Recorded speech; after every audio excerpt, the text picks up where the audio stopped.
Hi guys, it's Lunar here, welcome back to another Playerunknown's Battleground video for Xbox One. Today is the new weekly update, we're going to go over the changes, but first leave a like if you find the video useful, and let's jump into it.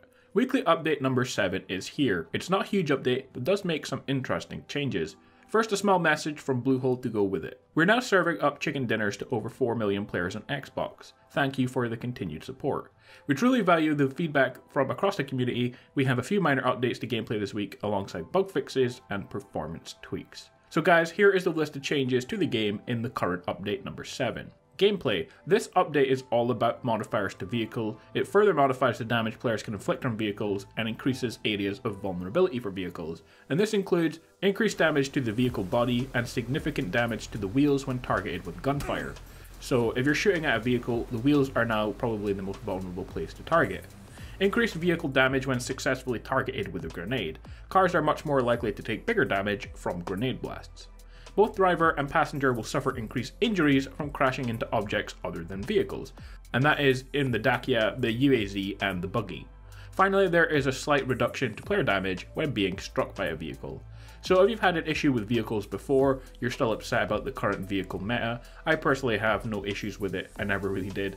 But if you did, then vehicles are now much more easier to destroy, you're much more likely to take damage in a vehicle, and if you're struck by a vehicle, you take less damage. So hopefully that goes some way to improve the current meta for vehicles. And that is the list of all the gameplay changes for this week. They were all related to changing vehicles. For optimization, the first one is a really cool one. It's continued optimization to controller input lag. That's an improvement I've heard from a few people. It's made a big improvement to their game, and having played a few games after the update, I would have to agree. Just aiming in general for some reason just feels better, so I really like that change. Finally, visual quality of the reticle has been improved for Xbox One. The red dot sight, the holographic sight, and the 2x scope have all had their visuals improved. Finally guys, a list of bug fixes. Resolved an issue where inventory may highlight the wrong column when looting. That's a frustrating one, and I'm glad it's been fixed. They've also fixed a couple of other inventory things. Players can now use the D-pad while in the map view without switching melee, pistol, or throwing weapons.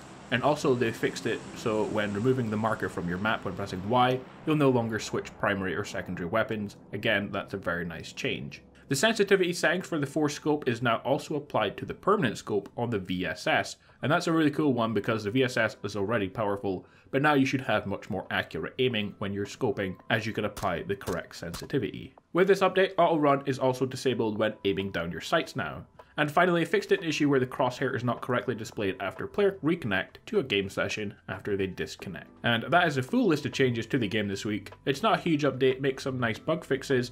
Would like to see some more gameplay changes other than vehicles.